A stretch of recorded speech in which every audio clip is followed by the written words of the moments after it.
Bismillahirrahmanirrahim. Assalamualaikum warahmatullahi wabarakatuh. Alhamdulillah wa syukurillah wa la haula wa la quwwata illa billah.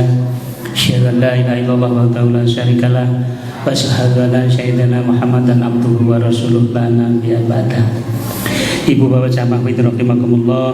Alhamdulillah, puji syukur kepada Allah Subhanahu wa taala.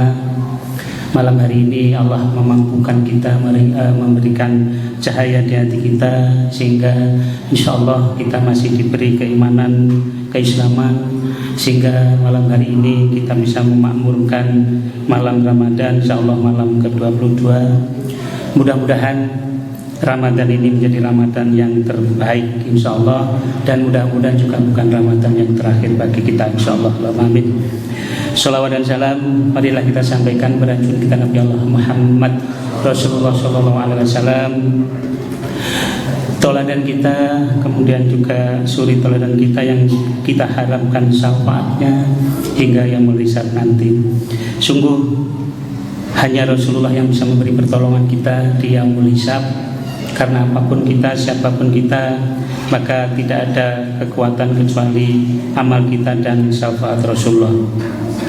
Malam hari ini saya menyampaikan satu kisah, barangkali sudah banyak diketahui oleh jamaah sekalian. Pada suatu hari Rasulullah menangis karena saking menangisnya sampai jenggotnya itu basah. Sebenarnya di dalam satu risalah ada beberapa penyebab ketika Rasulullah menangis sebagai manusia biasa. Ada 3 peristiwa penting yang beliau menangis, meskipun lalu nanti ada yang sahabat sampai mengingatkan ketika putranya beliau Abdullah dan Ibrahim meninggal, beliau juga menangis. Kemudian paman beliau Hamzah perang meninggal, kemudian juga beliau menangis, tapi menangis yang pada batas bagian dari kemanusiaan, tidak sampai meratap. Itu yang lalu larangan kalau menangis, kalau ada orang yang meninggal menangis sampai meratapi, bahkan sampai seperti tidak menerima takdir, itu yang dilarang. Nah, ada satu peristiwa Rasulullah menangis, tapi di luar itu tidak ada penyebab utama, tetapi waktu itu hujan sedang deras-derasnya.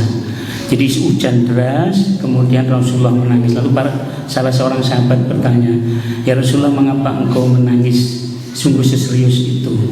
Lalu beliau bercerita, "Sungguh aku mengkhawatirkan umatku nanti pada saat meniti Shiratal Mustaqim banyak yang jatuh seperti jatuhnya air hujan yang deras itu."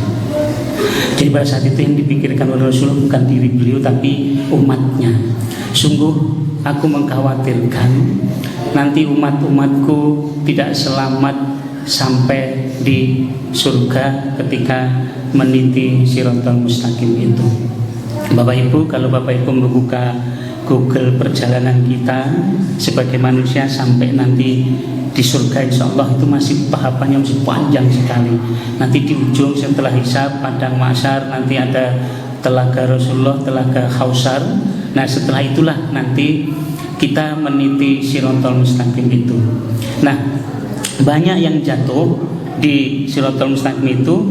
Lalu di dalam riwayat itu disebutkan salah satu yang menjadi penyelamat kita adalah kita berupaya menjaga tidak syirik kepada Allah Subhanahu wa taala, sehingga zikir yang kita awali itu bila itu menjadi bagian penting. Nah, oleh karena itu dalam riwayat itu disebutkan supaya kita bisa selamat meniti Shiratal Mustaqim, salah satu yang paling utama adalah menjaga keimanan di dalam diri kita, jangan sampai jatuh pada syirik atau menyekutukan Tuhan.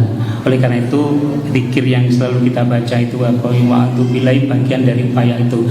Intinya Bapak Ibu, mari dalam setiap saat kita memperbarui, kita meningkatkan, kita menebalkan keimanan kita kepada Allah dalam saat berbagai macam aktivitas. Dengan begitu mudah-mudahan kita termasuk hamba yang insya Allah nanti akan selamat meniti Shiratal Mustaqim yang sudah digambarkan lebih kecil daripada rambut, karena katanya rambut dibelah menjadi 7 itu adalah bagian kita tidak bisa membayangkan betapa kecilnya dan betapa bahaya. Tapi yang penting Rasulullah mengingatkan selama masih ada keimanan di dalam diri kita, tingkat keimanan itulah nanti yang akan mempercepat atau memperlambat. Bahkan ada yang perjalanannya seperti kilat, ada yang nanti merangkak, ada yang macam-macam. Tapi prinsipnya selama masih ada rasa iman di dalam diri kita, meyakini bahwa Allah sebagai Tuhan yang semata-mata pantas dan patut kita sembah, mudah-mudahan kita termasuk orang-orang yang tidak dikhawatirkan oleh Rasulullah, yang berjatuhan ketika meniti Shiratal Mustaqim seperti hujan deras itu. Mudah-mudahan Bapak sekalian, mari dalam setiap kesempatan kita berupaya, ya tentu saja bukan diri kita, ya istri kita atau suami kita, anak-anak kita, keturunan kita, sehingga mudah-mudahan nanti sampai ujung usia kita wafat dalam husnul khotimah, insyaallah. Allahumma amin. Mohon maaf, ini juga pengingatan bagi saya pribadi, kurang lebihnya mohon maaf. Billahi taufiq wal hidayah. Wassalamualaikum warahmatullahi wabarakatuh.